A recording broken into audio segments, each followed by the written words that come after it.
December 4ஆம் தேதியிலிருந்து தமிழக வெற்றிக் கழகத்துடைய அகைன் மக்கள் சந்திப்பு, தேர்தல் பிரச்சாரம் எப்படி வேணா எடுத்துக்கலாம். அது ஆரம்பிக்குது அப்படின்ற செய்திகள் நம்மளால பார்க்க முடியுது. அதற்கு அனுமதி மறுப்பு அப்படின்ற செய்திகளையும் பார்க்க முடியுது. முதல் விஷயம் நம்ம புரிஞ்சுக்க வேண்டியது என்ன அப்படின்னா, இந்த மாதிரி சுற்றுப்பயணங்கள் ஆரம்பிக்கிறதுக்கு முன்னாடி ஏற்கனவே வழக்கு வந்து நிலுவையில் இருக்கு. ஸோ எஸ்ஓபி ஃபார்ம் பண்ண சொல்லி ஆளும் கட்சி சாரி அரசாங்கத்துக்கு நீதிமன்றம் ஆல்ரெடி உத்தரவு விட்டிருந்தாங்க. ஆனா அந்த எஸ்ஓபி உடைய சாராம்சம் எப்படி போயிடுச்சு அப்படின்னா, இந்த மாதிரி மக்கள் சந்திப்பு, பரப்புரை, ரோட் ஷோ நடத்துறவங்க முன்கூட்டியே முன்பணம் கட்டணும் அப்படின்ற மாதிரி மட்டும் போயிருச்சே தவிர, எல்லா கட்சிகளோடையும் கலந்து ஆலோசித்து என்னென்ன பிரச்சனைகள் இருக்கு, அதை நம்ம எப்படி கட்சிகளா வந்து சரி செய்ய போறோம் அப்படின்ற ஆலோசனைகள் நடந்த மாதிரி தெரியல. பட் என்னன்னா திமுக, அதிமுக அவங்களுக்குலாம் வந்து எக்ஸ்பீரியன்ஸ் இருக்கு. நாங்க மட்டும் தான் பண்ண முடியும். மத்தவங்களாலலாம் பண்ண முடியாது. அப்படின்ற மாதிரி ஒரு பிம்பத்த வந்து ஆரம்பத்துல இருந்தே கட்டமைச்சுக்கிட்டு இருந்தாங்க. ஸோ அதுல பல விஷயங்கள் டேக் அவேவா நம்ம எடுத்துக்க வேண்டியதும் சிலது இருக்கு. தாவேகா தரப்புலையும் சில விஷயங்கள் அவங்க வந்து களத்துல செய்ய வேண்டிய அடிப்படையான விஷயங்களும் இருக்கு. ஏன்னா ஏற்கனவே ஒரு முறை நம்ம சூடு போட்டிருக்கோம். அந்த சூட்ல இருந்து நம்ம திரும்ப பாட கத்துக்கணும் அப்படின்றதுதான் யதார்த்தமான உண்மை. அதை கண்டிப்பா தாவேக்காவினர் உணர்ந்திருக்காங்க. அதை நான் இந்த ஆர்ப்பாட்டத்தின் இப்ப நடத்துனாங்க இல்லையா எஸ்ஐஆர் உடைய குளறுபடிகளை எதிர்த்து கண்டன ஆர்ப்பாட்டம் நடத்துறாங்க இல்லையா, அதுல அவங்களுடைய நடைமுறைகள், அவங்க செஞ்ச முன்னேற்பாடுகள் இதெல்லாம் வச்சு நான் வந்து பார்த்தேன் அப்படின்னு சொல்றேன். ஸோ அதை தொடர்ந்து இப்ப சேலத்துல 4ஆம் தேதி நடக்குமா நடக்காதா அப்படின்னு கேட்டீங்கன்னா, கண்டிப்பா அந்த தேதியில இல்லை அப்படின்னாலும் முதல் வாரத்துல அவங்க குறிப்பிட்ட மாதிரி மேபி முன்கூட்டியவோ இல்ல பின்னாடியோ நடக்கும். ஏன்னா 3ஆம் தேதி கார்த்திகை தீபம், 5ஆம் தேதி வந்து 5ஆம் 6ஆம் தேதிகள்ல இந்த மசூதி பாபர் மசூதி இடிப்பு நாள், அதுல வந்து பல இடங்களுக்கு நாங்க தமிழ்நாடு முழுக்க பாதுகாப்பு கொடுக்க வேண்டிய ஒரு கட்டாயத்துல இருக்கோம். ஸோ அந்த நேரத்துல பாதுகாப்பு அம்சங்கள் எங்களால சரியா கொடுக்க முடியாது. அதனால நீங்க வேறு தேதிகளில் வைங்க அப்படின்னு காவல்துறை சார்பாக கேட்டதாகவும் சேலம் மாவட்ட செயலாளர் திரு பார்த்திபன் அவர்கள் இது சம்பந்தமாக மனு கொடுத்திருக்காரு அப்படின்றதும் பரிசீலிக்கப்பட்டு இருக்கிறதும் நம்மளால வந்து செய்திகள்ல பார்க்க முடியுது. அதிகாரப்பூர்வ அறிவிப்பு அதுவும் வரல. ஸோ அதிகாரப்பூர்வ அறிவிப்பு வந்தாலும் நம்ம வந்து தாவேகா சார்பில் நம்ம எடுக்க வேண்டிய சில முன்னெச்சரிக்கை ஏற்பாடுகள் அப்படின்றது இருக்கு.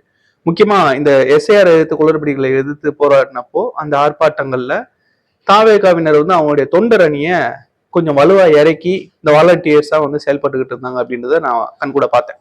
ஸோ அந்த மாதிரி சேலம் மட்டும் இல்ல, இதுக்கப்புறம் தமிழ்நாட்டில் நடக்கக்கூடிய எல்லா பரப்புரைகளுக்கும் தமிழக வெற்றி கழகத்துடைய தொண்டர் அணி ஒரு பவுன்சர்ஸ் மாதிரி வந்து இங்க செயல்பட்டாங்க. ஸோ அந்த இடத்துல நானுமே ஒரு ஃபீட்பேக் கொடுத்துருந்தேன். நீங்க பவுன்சர்ஸ் மாதிரி காட்டுறதுக்காக நீங்க பிளாக் டிஷர்ட்லாம் கொடுக்காதீங்க பிரதர். நீங்க வந்து தொண்டர் அணிக்கு தனியா ஒரு டிஷர்ட்டோ இல்ல ஒரு ஸ்பெசிஃபிக்கான ஒரு ஐடென்டிட்டி கிரியேட் பண்ற மாதிரி ஒரு விஷயமோ நீங்க வந்து பண்ணணும்.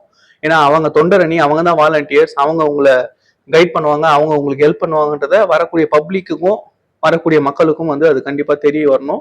அண்ட் தென் அவங்க கிட்ட ஏதாவது இன்ஸ்ட்ரக்ஷன் கொடுக்கணும் அப்படின்னா அது காவல்துறை மூலமா வந்து கொடுக்கறதுக்கும் நீங்க வந்து கைட் பண்ணணும் அப்படின்னு சொல்லியிருந்தேன். ஸோ அவங்க வந்து கண்டிப்பா நாங்க இல்லை பதர் நாங்கள் அதை பிளான் பண்ணிட்டு இருக்கோம், கண்டிப்பா பண்றோம். தொண்டர் அணி அதனால தான் நாங்கள் வலுப்படுத்தியிருக்கோம். இதுக்கப்புறம் நம்ம காவல்துறையை நம்பி பிரயோஜனம் இல்லை, அரசை நம்பி பிரயோஜனம் இல்லை, வரக்கூடிய மக்களுக்கும் நம்ம தான் பாதுகாப்பு, நம்ம தலைவருக்கும் நம்ம தான் பாதுகாப்பு அப்படின்ற மாதிரி முடிவு பண்ணிட்டோம். ஸோ அதை தொடர்ந்து செய்வோம் அப்படின்றத வேலூர் மாவட்ட தலைமை வந்து சொல்லியிருந்தாங்க. ஸோ அந்த மாதிரி இருக்கும் பொழுது இங்க நம்ம சின்ன சின்ன விஷயங்களை கூட நம்ம ரொம்ப வந்து கவனமா பார்க்க வேண்டியிருக்கு. இதுக்கப்புறம் ஊருக்குள்ளார ரோட் ஷோஸ் இந்த மாதிரி எல்லாம் பர்மிஷன்ஸ் கிடைக்கிறதுக்கான வாய்ப்புகள் குறைவு. மைதானங்கள்ல இல்லைன்னா ஊரை விட்டு ஒதுக்குப்புறமா அவுட்டர்ல வந்து கொடுக்கறது தான் பர்மிஷன் வாய்ப்பா இருக்கும். ஸோ அப்படிப்பட்ட வாய்ப்புகளை நம்ம சரியா பயன்படுத்திக்கணும். அடுத்த 4 மாத காலம் தான் நம்ம கையில இருக்கு. இப்போ முதல் கட்டமாக பிரச்சாரம் அப்படின்னு நம்ம வந்து சொல்ல முடியாது. ஏன்னா இது இறுதி கட்ட பிரச்சாரத்துக்கு வந்து வழிவகுக்கும்.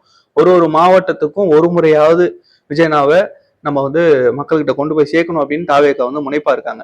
ஸோ அந்த முனைப்பு அப்படின்றது ஒவ்வொரு தொகுதிக்கும் கொண்டு போய் சேர்க்கணும் அப்படின்றதுலதான் இருக்கணும் அப்படின்னு நான் நினைக்கிறேன். ஏன்னா 2026 ஆட்சி அமைக்கக்கூடிய அளவுக்கு நமக்கு கட்டமைப்பு, வலிமை, மக்கள் ஆதரவு இதெல்லாம் இருக்கு அப்படின்றத நம்ம உணர்றோம் அப்படின்னா அதை வந்து உறுதிப்படுத்துறதுக்கும் சில வேலைகளை நம்ம செய்ய வேண்டியிருக்கு. அதுதான் இந்த மக்கள் சந்திப்புகள். ஸோ இந்த இடத்துல பொறுப்புணர்ந்து செயல்பட வேண்டியது காவல்துறையும் அரசும் தாவேக்காவினரும் அப்படின்றத நான் அழுத்தி சொல்லிக்கிறேன். ஏன்னா சம்பவம் நடந்தது அப்படின்னா யார் மேல யார் பழி போடலாம் அப்படின்ற ஒரு வேலை வந்து ரேஸ் ரொம்ப அதிகமா போகுது. அதுலயும் ஆளுங்கட்சியில் இருக்கக்கூடியவர்கள் ரொம்ப எளிமையா அதை வந்து பண்ண முடியுது. இன்னைக்கு பத்திரிகையாளர்களோ இல்ல டிவி டிபேட்ஸ்லோ இதுலயோ உட்காந்துக்கிட்டு 41 பேரை கொண்டவர் விஜய் அப்படின்னு எளிமையா பேசிட்டு கடந்து போயிட முடியும் சிரிச்சுக்கிட்டே. ஆனா வந்து அரசு மேல அரசு தான் இதற்கு காரணம் அப்படின்னு யாராவது ஒரு வார்த்தை விட்டா கூட அவங்க மேல வழக்கு பாயும், அவங்கள வந்து உள்ள தூக்கி வைக்கிறது, அவங்கள ஒடுக்குறது, அவங்கள வந்து இந்த மாதிரி ஊடகத்துல உட்காந்துக்கிட்டு ஏவல் நாய்களை செயல்படுறாங்கல்ல அவங்கள விட்டு கடிக்க விடுறது, இதெல்லாம் வந்து நிறைய நடக்குது. ஸோ இந்த விஷயங்கள் எல்லாத்தையும் நம்ம கலையணும் அப்படின்னா ரொம்பவுமே நம்ம கேர்ஃபுல்லா இருக்கணும் அப்படின்றத இந்த காணொலி மூலமா தெரிவிச்சுக்கிறேன். இந்த காணொலி பத்தின உங்களுடைய கருத்துக்களை கமெண்ட் செக்ஷன்ல சொல்லுங்க. நன்றி. நான் உங்களுடன் கேஆர்.